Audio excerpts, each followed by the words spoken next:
আসসালামু আলাইকুম গাইস, আজকের একটা নতুন ভিডিও নিয়ে এলাম। ভিডিওর সামনে দেখতেই পাচ্ছেন একটি গাছ। এই গাছটার নাম হলো বরিয়ম পাতা। এই বরিয়ম পাতা কি উপকার আপনি জানলেও অবাক হবেন। এই বরিয়ম পাতা দিয়ে আপনারা কি করবেন বা আমরা কি করেছি, এটার কি উপকার পেয়েছি সেটা নিয়ে আজকে আলোচনা করব। এই বরিয়ম পাতা রোগা বিষ ব্যথা বা বাতের ব্যথা যাদের আছে তাদের জন্য এই বরিয়ম পাতা খুবই উপকারী। কারণ এই বরিয়ম পাতা দিয়ে কি কি করা যায়। এই বৈরম পাতা আপনি আটা অথবা চাউলের গুঁড়া দিয়ে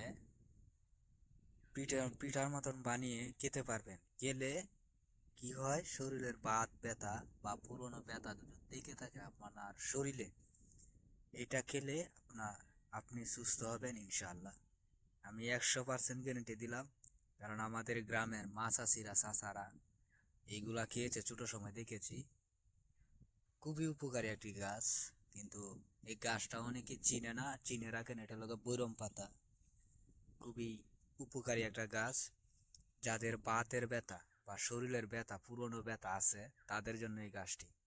এটি কি করবেন, তুলে সুন্দর করে কুচি কুচি কুচি কুচি করে কাটবেন। কাটার পরে চাউলের গুঁড়া অথবা আটার গুঁড়া দিয়ে এটি মাখাবেন। মাখায় পিঠার মতো করে এটি কি করবেন, ছটা ফিটা যেরকম না এরকম কি করবেন, কুলার দিবেন, কোনো তেল মেল কোনো কিছু দিবেন না। দিয়ে এটি সকালে অথবা বিকালে খালি পেটে খাবেন।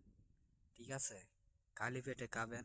দেখবেন আপনার যত শরীরের ব্যথা বা পেটের যদি কোনো সমস্যা থাকে সব কিছু ইনশাল্লাহ ভালো হয়ে যাবে। তাই আপনারা গাছটি চিনে রাখেন।